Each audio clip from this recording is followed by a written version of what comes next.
শ্রী ঠাকুর অনুকূল চন্দ্রের রাতুল চরণে আমার ভক্তিপূর্ণ প্রণাম জানাই জগৎজননী শ্রী শ্রী বড়মার শ্রীচরণে, প্রণাম জানাই পরম পূজ্যপাদ শ্রী শ্রী বরদার শ্রীচরণে, প্রণাম জানাই শ্রী শ্রী আচার্যদেবের শ্রীচরণে, ঠাকুর পরিবারের প্রত্যেকের চরণে আমার ভক্তিপূর্ণ প্রণাম জানাই।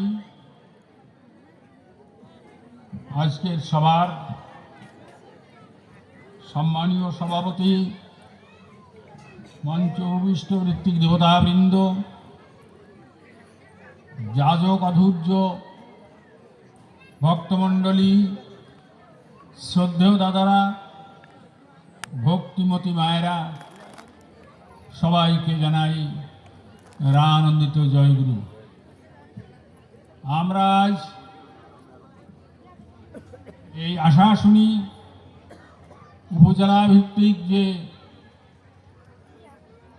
উৎসব, পরম প্রেমময় শ্রী শ্রী ঠাকুর অনুকূল চন্দ্রের 138তম যে জন্মোৎসবের আয়োজন হয়েছে, সমস্ত দিন ধরে আমরা সেই ঠাকুরের কথা আমরা শ্রবণ করছি বিভিন্নভাবে, গান বাজনা কীর্তন আলোচনার ভিতর দিয়ে।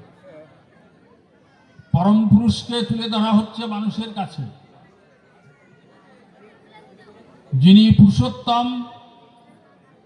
মানুষ তাকে চিনতে পারে না, যুগে যুগে তিনি আসেন মানুষই তনু ধারণ করে, মানুষের দেহ ধারণ করে যখন তিনি আসেন তখন মানুষ তাকে চিনতে পারে না। এ কথা গীতায় শ্রীকৃষ্ণ বলেছেন, অবজানন্তি মাং ভূগাং মানুষিং তনুমাশ্রিতম পরম ভাবম জানন্তম ভূত মহেশ্বরম। মূঢ়েরা আমাকে চিনতে পারে না। আমি যখন নরদেহ ধারণ করে পৃথিবীতে আসি তখন আমাকে সাধারণ মানুষ জ্ঞান করে আমার পরম ভাব না জেনে আমাকে অবজ্ঞা করে। এটা আমরা সবাই জানি। আমাদের প্রাচীন সমস্ত শাস্ত্র গ্রন্থ, যারা প্রামাণ্য গ্রন্থ আছে, সব জায়গায় তা আছে। সমাজের বিশিষ্ট ব্যক্তিরাও তাদের নাম যশ খ্যাতি প্রতিপত্তি নিয়ে মত্ত হয়ে আছেন, নিজের ভুল তারা ধরতে পারেন না। কুরুক্ষেত্র যুদ্ধে তার প্রমাণ। শ্রেষ্ঠ মানুষগুলো অন্যায়ের পক্ষে, বিশ্বদ্রোণ কৃপাচার্য শাল্য, অশ্বত্থামা জয়দ্রত, এমনি করে শ্রেষ্ঠ মানুষ, সমাজে যারা মাথা, যাদেরকে মানুষ মেনে চলে, তারা সবাই অন্যায়ের পক্ষে। স্বয়ং ভগবান তার পক্ষে সেই পঞ্চপাণ্ডব। তাকে চিনতে গেলে ভক্তির দরকার হয়। ওই জন্য ঠাকুর এই যুগে একবার সেই সত্য অনুসরণে প্রথমে বলেছেন যে ভক্তি ভিন্ন সাধনায় সফল হওয়ার উপায় কোথায়। প্রথম দরকার ভক্তি, আর সেই ভক্তি করতে হবে পুরুষোত্তমকে, পরম পুরুষকে ভালোবাসতে হবে। তার প্রতি ভক্তি না হলে আমাদের জ্ঞানের চাবি খোলে না। এই ভক্তি করতে গেলে তার জন্য কিছু করা লাগে, তার প্রতি টান ভালোবাসা, এ থেকে ভক্তি হয়। ঠাকুর একটা বাণীতে বললেন, সংগাত সংজাতে শ্রদ্ধা, শ্রদ্ধায়া দৃষ্টি শুদ্ধতা, দৃষ্টি শুদ্ধোর হি বিশ্বাস, বিশ্বাসাৎ নির্বিচারতা, নির্বিচারাৎ ভবেৎ প্রেম, প্রেমস্যাত্ম সমর্পণম। শ্রী ঠাকুর এই বাণীটা দিয়েছিলেন। এই বাণীটাই আমরা যদি পালন করতে পারি, সঙ্গ সংগাত সংজাতে শ্রদ্ধা, এমনি শ্রদ্ধা আসে না, তার সঙ্গ করতে হয়, সাধু সঙ্গ করতে হয়, সৎসঙ্গ করতে হয়। সমস্ত শাস্ত্রেই বলছে সৎসঙ্গে স্বর্গবাস, অসৎসঙ্গে সর্বনাশ। এই সঙ্গ করতে করতে করতে করতে তার প্রতি টান, ভক্তি, ভালোবাসা আসে। আর ওই শ্রদ্ধায়া দৃষ্টিশুদ্ধতা, দৃষ্টিশুদ্ধ মানে কি, তিনি যা বলেন তা আমরা বিনা বিচারে বিনা দ্বিধায় পালন করতে পারি। আর যখনই বিনা বিচারে বিনা দ্বিধায় পালন করি তখনই তাকে বিশ্বাস করা হয়, ভক্তি করা হয়, ভালোবাসা হয়। আমাদের এই বিশ্বাস পেকে গেলে কোনো বৃদ্ধ ভাবই তাকে টলাতে পারে না।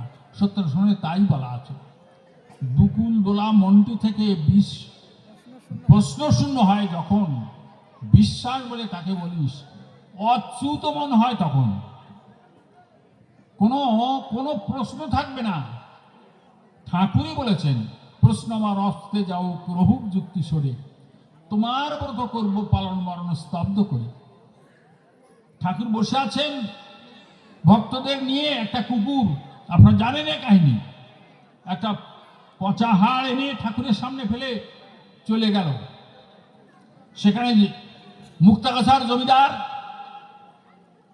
যতীন্দ্র নারায়ণ আচার্য চৌধুরী বসেছিলেন, ঠাকুরের ভক্ত। তাকে ঠাকুর বলেছিলেন, যতীনদা বাম হাত দিয়ে ওকে ধরে নিয়ে ফেলে দিয়ে আসেন। কিন্তু যতীনদা চিন্তা করছেন, তিনি একজন জমিদার, ঠাকুর এত মানুষ থাকতে আমাকে বললেন, চিন্তা করছেন তার এই আদেশটা পালন অন্য কেউ করতে পারেন, এরকম একটা একটু দেরি দেখেই ঠাকুর সঙ্গে সঙ্গে বলেন, মহারাজ আছে। বলতে যেটুক দেরি, অনন্ত মহারাজ সামনে এসে হাজির। বলেন, কুকুরে যেভাবে এনেছে সেইভাবে নিয়ে ফেলে দিয়ে এসো ওই পদ্মার চর। সঙ্গে সঙ্গে মুখ দিয়ে ধরে মহারাজ চলে যাচ্ছেন। কেষ্টদার মনে সংশয় যে এই পচা হাড় মহারাজ মুখ দিয়ে ধরে নিয়ে যায় কি করে। ঠাকুর অন্তর্যামী ভাবটা বুঝতে পেরেই কেষ্টদাকে বলছেন, কেষ্টদা আপনি একটু জল আর একটু ডেটল নিয়ে যান, ওই মহারাজের মুখটা ধোয়া দিয়ে আসবেন। এই সুযোগেই খুঁজছিলেন, কারণ তার কাছে জিজ্ঞাসা করার জন্যই। কেষ্টদা পিছনে পিছনে ছুটলেন, পদ্মার চরে নিয়ে যখন হাড়টা ফেলে দিয়েছেন তখন কেষ্টদা বলছেন, ঠাকুর পাঠিয়েছেন, আপনি মুখটা ধুয়ে নেন। তখন জিজ্ঞাসা করছেন কেষ্টদা যে, অনন্তদা আপনি এই দুর্গন্ধ পচা হাড় কি করে মুখ দিয়ে তুলে নিয়ে চলে গেলেন? আপনার কাছে ঘৃণা লাগেনি, দুর্গন্ধ লাগেনি? বললেন, না, আমি তো তার আদেশ পালন করেছি মাত্র। এই ঠাকুর পাঠিয়েছেন মুক্ত ধোয়ার জন্য, তাই ধুচ্ছি, আমার মুখ ধোয়ারও দরকার হতো না। আমরা পড়ি সত্যানুসরণে যে স্কুলে গেলেই তাকে ছাত্র বলে না, আর মন্ত্র নিলেই তাকে শিষ্য বলে না। হৃদয়টি শিক্ষক বা গুরু আদেশ পালনের জন্য সর্বদা উন্মুক্ত রাখতে হবে।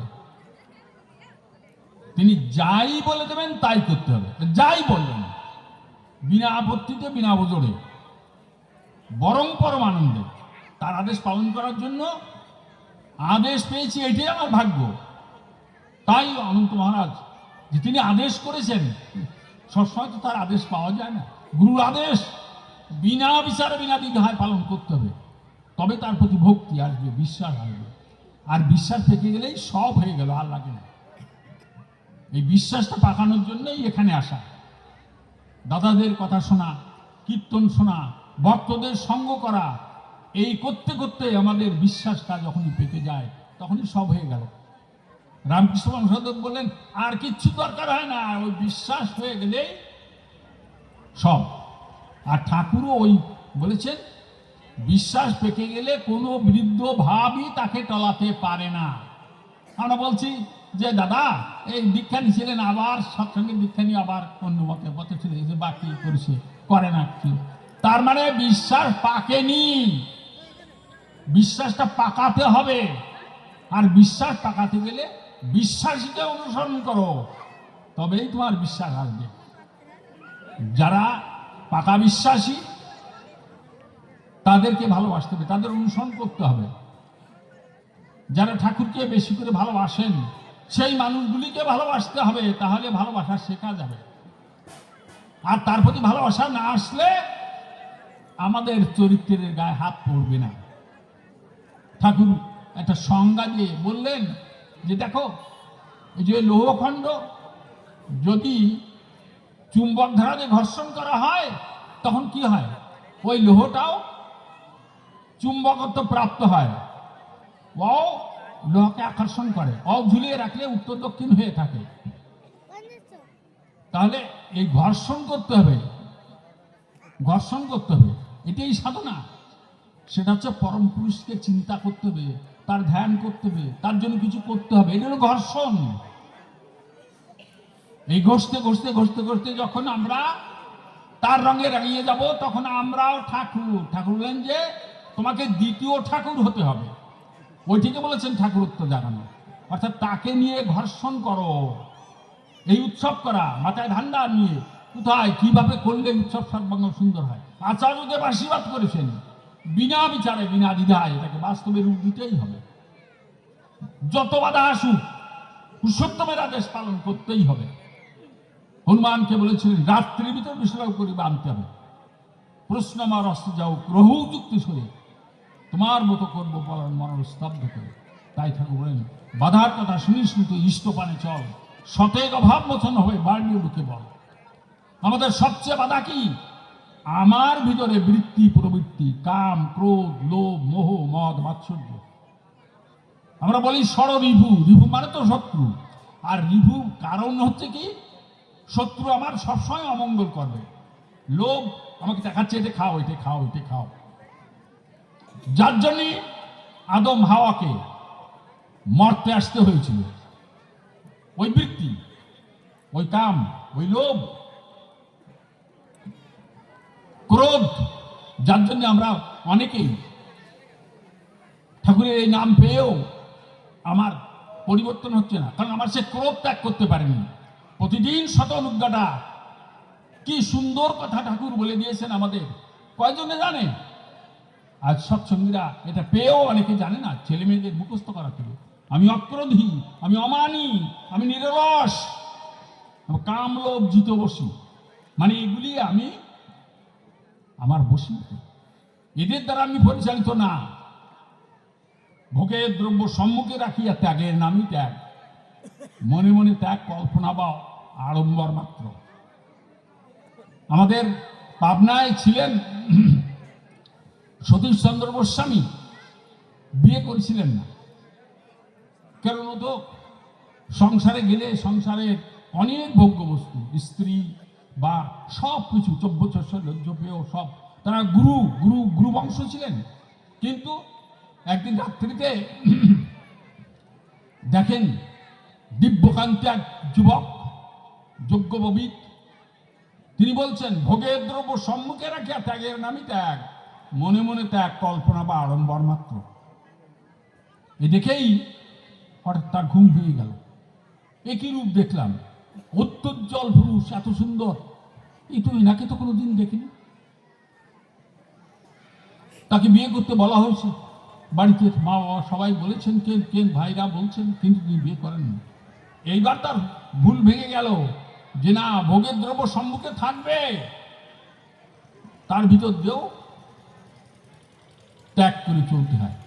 এই জন্যই ত্যাগতন ভুঞ্জিতা একটা কথা আছে, সব থাকবে কিন্তু আমরা এই ভোগ করতে জানি না। পৃথিবী আমরা ভোগ করার জন্য এসেছি, এই ভোগের কৌশলটা তিনি শিখায় দেন। কামিনী কাঞ্চন নয় তো দোষের, পৃষ্ঠ স্বার্থে যদি হয়, পৃষ্ঠ স্বার্থে আনলে ব্যাঘাত, ত্যাগই কি তা উচিত নয়? তাহলে আমাদের সামনে ভোগের বস্তু সব আছে, অর্থবিত্ত ধন সম্পদ টাকা পয়সা, এই না হলে চলে না। কিন্তু এই মাত্রা জ্ঞান নেই। বুঝাতে যে বুঝেছেন যে পোকামাকড় যদি মধুর হাঁড়িতে রাখা যায় তাহলে অস্থির আর স্বাদ পায় না, খেয়ে মরিয়ে পড়ে। তা আমরা খেয়ে মরিয়ে পড়ছি। স্ত্রীর সঙ্গে যেমন ব্যবহার করতে হবে, কিভাবে চলতে হবে তাও জানি না। পারিপার্শ্বিক বন্ধু আত্মীয় সুজন প্রত্যেকের সঙ্গে মাত্রার অতিরিক্ত হয়ে গেলেই খারাপ। হোমিওপ্যাথিকে ওষুধ দেয় না, এক ডোজ খেতে হবে, মাত্র এক ডোজ। আমরা মাত্রা অতিরিক্ত করে ফেলছি, ছেলে মেয়েকে অতিরিক্ত আদর করে বাদর করে ফেলছি, স্ত্রীকেও তাই। এই মাত্রা জ্ঞান আমাদের কখন হবে? যখন আমার জ্ঞান হবে। আর তার জন্য আমি প্রথমে আলোচনা আরম্ভ করেছি, ভক্তি না হলে জ্ঞান হয় না। আর জ্ঞানের মূর্ত প্রতীক হচ্ছেন গুরু। গুরু যে গুরু না, এই যে সদ্গুরু, যুগ পুরুষোত্তম রামচন্দ্র, শ্রীকৃষ্ণ, গৌরাঙ্গ মহাপ্রভু, রামকৃষ্ণ পরমহংসদেব, ঠাকুর অনুকূল চন্দ্র, এরা হচ্ছেন পুরুষোত্তম।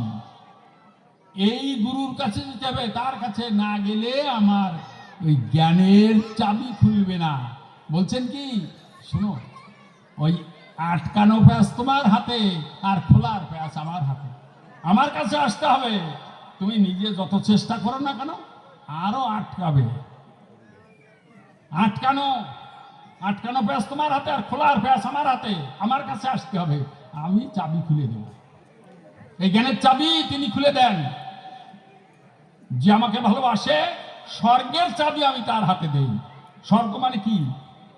সমস্ত দুঃখ জ্বালা যন্ত্রণা, যতদিন আমি পৃথিবীতে থাকবে, রোগ শোক আদি ব্যাধি, দুঃখ জ্বালা যন্ত্রণা সব রকম থাকবে। এর ভিতর দিয়েও শুধু তাকে যদি ভালোবাসা যায়, তার প্রতি যদি টান হয়, তাহলে আমার জ্ঞানের চাবি এমন খুলে যাবে যে আমি ওর ভিতর দিয়েও সুন্দরভাবে চলে যেতে পারবো। এটি বুঝাতে যে ঠাকুর একদিন একটা নোংরা মাঠের ভিতর দিয়ে হেঁটে চলেছেন, সবাই বলছেন ঠাকুর যাবেন না, ময়লা। কিন্তু ঠাকুর চলে গেলেন, পিছনে ভক্তরা গেলেন, কেশুদাতা সব চলে গেলেন। বলছেন আমার পায়ে ময়লা লেগেছে নাকি? না ঠাকুর, আপনি তো ফাঁকে পা দিয়ে গেছেন। বললেন আপনার পায়ে লেগেছে?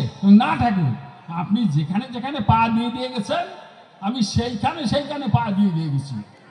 ঠাকুর বললেন ওই, তিনি আমাদের এত সহজ করে উদাহরণ দিয়ে শিখাচ্ছেন। ওই ফাঁকে চলতে হবে, বিপদকে ফাঁকি দিয়ে পরাস্ত করে সৌভাগ্য লক্ষ্মী লাভ করো। বিপদ যেন তোমার সফলতা থেকে বঞ্চিত না করে। সুখ কিংবা দুঃখ যদি তোমার গতিরোধ না করে, তবে তুমি নিশ্চয়ই গন্তব্যে পৌঁছিবে, সন্দেহ নাই। এটা সব মহাপুরুষরা বলেছেন। শ্রীকৃষ্ণ বলছেন না, দুঃখে এসো নমনা, সুখে এসো বিগত স্পৃহা, বিতরাগ ভয় ক্রোধ স্থিত ধীর মণি উচ্চতে। ওই সুখেও আত্মারা হয়ে গেলে হবে না, ঠাকুরকে বললে হবে না, দুঃখেও নিশ্চয় ভেঙে পড়লে হবে না। আচার্য কি দেখালেন? পূজ্য দাদা যখন দেহ রক্ষা করলেন, মানুষ শোকে অভিভূত হয়ে গেল। আর তিনি সবাইকে বলে দিলেন, শোকে কারো মানুষের উন্নতি করে না, তাই শোকে মুসলে পড়লে হবে না। আমাদের ছেলে মেয়ে আত্মীয় স্বজন, মা বাবা গুরুজন মারা যেতে পারেন, ওখানেও যেন আমরা আটকে না যাই। আর ছেলে মেয়ে হলেও তাই। যাই হোক, আমাদের এই সব তা মাত্রা জ্ঞান শেখাচ্ছেন। খাওয়া দাওয়া, এই অনুষ্ঠান আলোচনা, এও টাইমলি করতে হবে। ঠাকুর বলছেন যেটুকু বললে তুমি ফল পাবে সুন্দর, সেইটুকু তো ন্যায্য বলা, নইলে অবান্তর। জয় গুরু।